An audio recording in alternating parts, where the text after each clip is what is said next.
फर्जी डॉक्यूमेंट तैयार कर, फर्जी कागजात तैयार कर, झूठे सबूत जुटा करके 25 लाख रुपए का एरियर था 2005 से 2023 के बीच में। झूठे जाली कागजात तैयार कर मेरे ऊपर पॉक्सो का मामला दर्ज करवा दिया। मैं लोगों की लड़ाई लड़ता हूँ, लेकिन मेरे खिलाफ झूठा मामला दर्ज करवा दिया।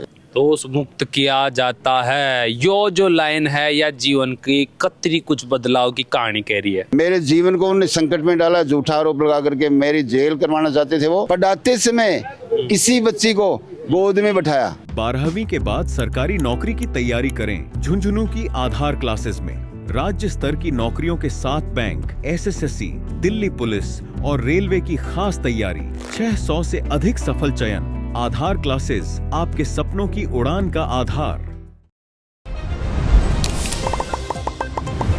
राम साहब, बहुत बहुत स्वागत है थारो झलको झुंझुनू पे। आज फिलहाल मैं एक ऐसो मामलो लेकर यानी मैं थारा बीच पहुंचा हाँ, जो 2023 का अंदर एक सरकारी शिक्षक का ऊपर पॉक्सो एक्ट लग जाए है। पॉक्सो को केस दर्ज हो जाए है सरकारी शिक्षक के ऊपर, ठीक है। दूसरी बात, वो पॉक्सो को एक्ट 2 साल तक सरकारी शिक्षक पॉक्सो कोर्ट का अंदर भी केस न लड़े भी है, और 2 साल तक लड़ता अगस्त 2025 का मायने आखिरकार उस शिक्षक की जीत हो जाए है और पॉक्सो कोर्ट भी ने पॉक्सो एक्ट से मुक्त कर दे है, दोष मुक्त कर दे है। या जो शिक्षक के साथ में के कुछ घटना हुई, यो पॉक्सो एक्ट कया के लाग्यो है, इन जानवा खातर में खुद सरकारी शिक्षक के साथ में मौजूद हाँ। पूर्व में से सरकारी शिक्षक रिया और पॉक्सो को एक्ट लाग्यो के कुछ नाम है कड़े का रहवाड़ो। मेरा बलवान सिंह बलबदा नाम है, गांव झारोडा है, तहसील बुहाना, थाना बुहाना, झुंझुनू जिले का मूल निवासी हूँ। मैं राजकीय उच्च माध्यमिक विद्यालय अड़ुक्का पदस्थापित था। 17 फरवरी 2023 को प्रिंसिपल ने इरादतन मेरे पर स्वयं सब कुछ फर्जी डॉक्यूमेंट तैयार कर, फर्जी कागजात तैयार कर, झूठे सबूत जुटा करके मेरे पे पॉक्सो का मामला चिड़ावा थाने से मिल करके दर्ज करवा दिया। मामला पूर्ण रूप से झूठा था, निराधार था, तथ्यों से हीन था।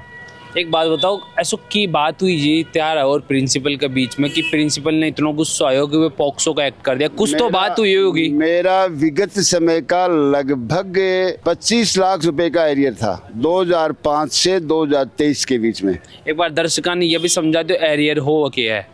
मेरा पीछे का एरियर बकाया था, वो एरियर विभाग मैं पहले प्राथमिक विद्यालय में था, फिर मैं प्राथमिक शिक्षा में था, फिर मैं माध्यमिक शिक्षा में आ गया 2018 में। तो मेरा एरियर बकाया चल रहा था और मैं कह रहा था प्रिंसिपल साहब मेरा एरियर बनाओ आप। मेरा एरियर डायरेक्टर के आदेश आए हुए थे, फिर भी वो एरियर नहीं बना रहा था, वो पैसे मांग रहा था। मैं कहता पैसे तो मैं नहीं दे सकता, मेरा एरियर आपको बनाना ही पड़ेगा। लेकिन उसने मेरा एरियर नहीं बनाया। अंत में उसने सोचा कि इसके ऊपर कुछ न कुछ ऐसा कार्य करें ताकि ये यहाँ से चला जाए। उसने मेरे ऊपर इरादतन झूठा फर्जी झूठे जाली कागजात तैयार कर मेरे ऊपर पॉक्सो का मामला दर्ज करवा दिया। पॉक्सो का मामला दर्ज करवा दिया। प्रोसीडिंग चली 2 साल तक प्रोसीडिंग चली। 2 साल बाद में मेरे को 28 अगस्त 2025 को न्यायालय पॉक्सो न्यायालय झुंझुनू ने मुझे दोष मुक्त घोषित कर दिया। पूरे मामले की सुनवाई न्यायाधीश इसरार खोखर ने की और मेरे मामले की पैरवी विजयपाल एडवोकेट ने की। अच्छा एक बात बताओ, रिटायर्ड कब हुए थे? मैं 30 जून 2024 को रिटायर हो गया। 30 जून 2024 को रिटायर हो गया और अभी 1 साल बाद में दोष मुक्त होगा। 1 साल बाद में दोष मुक्त न्यायालय ने किया। और रिटायर्ड होगा का 1 साल पहले थारा पर दोष लाग्यो। हाँ 1 साल पहले दोष लगा। तो अभी फिलहाल में जो थारे बीच में ये 2 साल को लंबो समय बीत्यो, ये केस न लड़वा में के कुछ चुनौतियों को सामना करना पड़ा? मैंने 2 साल में मानसिक रूप से इतना में मतलब मैंने अपने आप को महसूस किया, शायद मैंने मेरे जीवन में महसूस नहीं किया। कि कुछ आभास हुई हो, के कुछ फील हुई हो, सिस्टम से थका थोड़ा सो कुछ कोई बात हुई? सिस्टम से थकने में मैंने संघर्ष किया, लड़ा मैं बराबर लड़ रहा हूँ, अब भी लड़ रहा हूँ, आगे भी लड़ूंगा। राजस्थान लेवल पे मेरे संघ और महासंघ का रजिस्ट्रेशन है।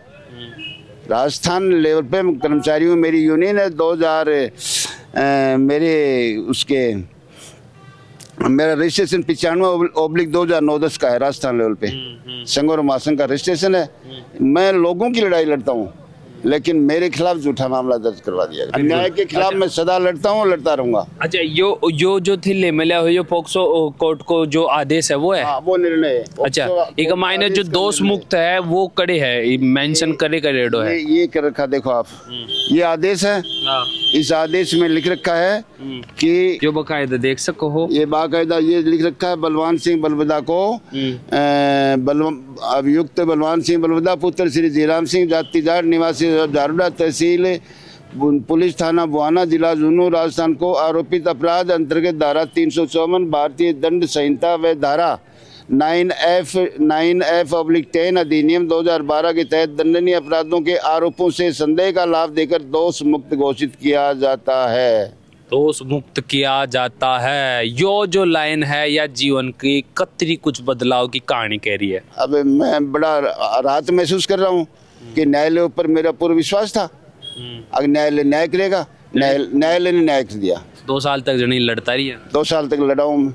अब भी उनके खिलाफ जो मेरे खिलाफ किया है, मैंने डायरेक्ट को लिखा है, डीओ को मैंने लेटर दिया है, शिक्षा सचिव को दिया है, डिप्टी डायरेक्टर को दिया है, प्रिंसिपल और पूरे स्टाफ के खिलाफ कार्रवाई की जाए। जो प्रिंसिपल थारे ऊपर केस लगाया है वे अभी भी कर्मचारी हैं सरकारी? बिल्कुल सरकारी कर्मचारी हैं, और मैं डीओ से 3-4 दिन से कंटिन्यू मिल रहा हूँ। अब उनके ऊपर कार्रवाई की, प्रोसीडिंग शुरू करें।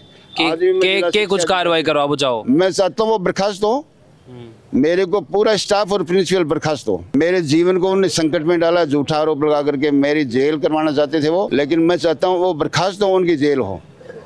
अब थे जेल हो, जब केस जीत गए थे तो भी बाद में जेल में डाल। मैं मुकदमा भी लड़ूंगा और उनको बर्खास्त करवाऊंगा, पूरे स्टाफ को, प्रिंसिपल को, और जिनने मेरे ऊपर मुकदमा किया है उनके खिलाफ भी कार्रवाई करूंगा, उनके खिलाफ भी कार्रवाई करूंगा। तो जब थाना में थारे ऊपर केस दर्ज हुई हो तो उस टाइम में थाना वाला जांच पड़ताल कौन करे कि भाई मामलो सच है को ना? बिल्कुल, मैंने कहा था, थानेदार को कहा था, मेरा कोई दोष नहीं है, मैंने कोई घटना कारित नहीं की है, मेरे ऊपर साजिश के तहत आरोप लगाया गया है। देखो FIR लिखते हैं वो 11 बजे इसने बलवान सिंह ने अमुक अमुक लड़की के साथ अमुक हरकत की, जबकि मेरा पीरियड 11 बजे खाली, मेरा प्रथम कालांश खाली, जो कि 11:05 तक आता है। कक्षा अध्यापक थी दूसरी उसमें, तो कैसे घटना कारित हो गई? घटना कैसे कारित हो गई? फिर ये नक्शा मौका बनाता है, उसमें प्रिंसिपल साइन करता है 12 फरवरी 2023 के। घटना है 17 तारीख की बताते हैं, नक्शे मौके पे प्रिंसिपल साइन करता है 17/2/2023 का। अरे फाल्ट हो, वो मामलो फाल्ट हो, सारा मामला फाल्ट है, उसने सब कुछ गलत है उसके अंदर। FIR दर्ज करवाने कहता है, थाने में FIR दर्ज की गई, थाने में FIR लिखी गई, थानेदार आके कहता है नहीं मैंने तो FIR नहीं लिखी। तो किसने लिखी है FIR ये तो बता दो, ये एप्लीकेशन लिख के कौन आया? आगे मुकदमा दर्ज हो, पहले एप्लीकेशन लिख के बोला, हमारे को पता नहीं एप्लीकेशन किसने लिखी। उनसे क्या आरोप लगाया था ऊपर? आरोप भी कुछ नहीं है, पढ़ाते समय किसी बच्ची को गोद में बैठाया। 26 बच्चे पढ़ाते समय किसी बच्चे को गोद में बैठा सकता है? न मेरा कालांश, न कोई बात, न कोई घटना, कुछ भी नहीं है। ऐसा मतलब ऐसा मैंने मेरी जिंदगी में ऐसा आरोप नहीं देखा। 2023 में थारी उम्र क्या होगी उस टाइम? 2023 में मेरी उम्र थी 59 साल थी उस समय मेरी। अच्छा, उस टाइम में 59 थी। हाँ, 1 साल बाद में मैं रिटायर, 1 साल 6 महीने बाद में, 1.5 साल में। तो अयान को जब संगीन आरोप लगे तो मेरे ऊपर जैसा आरोप लगाया ना, शायद ऐसा मामला नहीं बनाते, आज तक किसी ऊपर ऐसा आरोप नहीं लगाया गया। इतना मतलब फर्जी आरोप था। छात्रा ने गोद में बिठा लिया, यो आरोप हुआ। हाँ, छात्रा को गोद में बिठाया। एक अंदर जो प्रतिलिपि है वह कोर्ट की है, और कोर्ट की प्रतिलिपि के अंदर सारी चीज जो सबूत है वो वगैरह सबका आधार पे यानी दोष मुक्त कर दिए गए है पॉक्सो एक्ट से। तो देखो कानून है वो देश को की प्रकार से समय जरूर लाग सका है, लेकिन आखिरकार न्यायालय और कानून हमेशा सच को साथ देबा को पूरो प्रयास करते रहे है। जुड़े रहो झलको झुंझुनू के साथ। मैं बबलू, कैमरा के पीछे मेरे भाई जतिन। धन्यवाद। राम राम सा। झलको